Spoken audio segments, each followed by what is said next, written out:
Hello， 大家好。今日咧想同大家咧就係講關於一個 cup size table 嘅。咁 cup size table 有啲乜嘢用咧？其實咧就可以話俾大家聽咧，其實唔同嘅 band size 咧，即係唔同呢一個嘅圍嘅 band size 咧，其實都會可以出現同一個嘅 cup size 嘅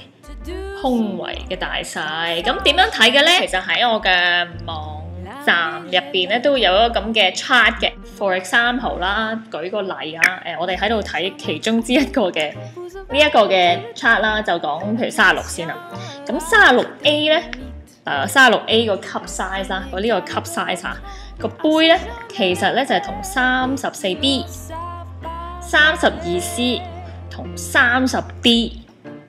嘅個胸嘅 size 係一樣嘅，即係換句話說，如果一個譬如非常瘦嘅人，佢有30嘅 band size， 但佢個胸好大 ，OK， 佢個胸好大，咁佢就會有 D 級啦。咁但係相對嚟講咧，可能佢嗰個肋骨就比較大啲啊，佢個人就即係譬如一個 small size 咧，佢去咗32嘅 band size， 但係佢嗰個級數啊，即係呢度啲脂肪啊，個胸啊，係同呢個30D 嘅人一樣咧。但係因為本身佢肋骨比較大咧，所以佢個級咧就去咗32C 啦。咁同一個可能比較再肥少少34或者大隻少少34個 band size， 但係佢嗰個胸嘅 size 都係一樣，同34B 同36A 嘅人個胸嘅大細係一樣，只不過佢嗰個 band size 就有少少唔同。咁所以咧呢一個 chart 咧就係教大家睇下，如果可能你着錯咗 band size 嘅時候，如果我係我係一個32C 嘅，我一個 C 級，咁但係我着錯咗 band size 喎，原來我肥咗或者係，但我個級啱咧，咁你就要褪一個去34B， 又或者再褪一個36A。咁呢一個咧，呢一啲 chart 咧就係其實教你點樣睇，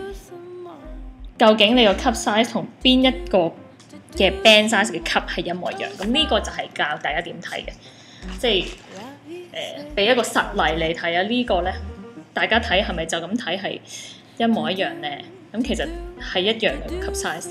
但係呢一個咧就係我呢一邊咧就係一個34B， 而呢一邊咧就係一個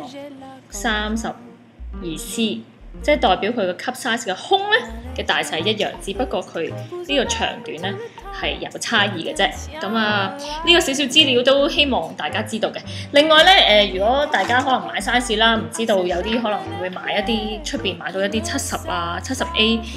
75、80、85嘅 size， 咁呢啲咧其實喺網上一啲嘅 conversion table 都會有嘅。咁大致上如果香港用嘅準則啦，譬如32、34、36、38、40，其實就係同70、75、80、85同埋呢個90係一樣。咁只要喺網上都會唔難揾到呢一啲嘅 conversion table 嘅。咁其實啲小資料咧，大家未必可能留意啦，但係再知多啲對你哋自己嘅身體啊，或者個胸圍嘅 size 會更加深嘅認識啦。咁好啦，下次我哋再教大家多啲關於胸圍嘅 tips 啦。拜拜。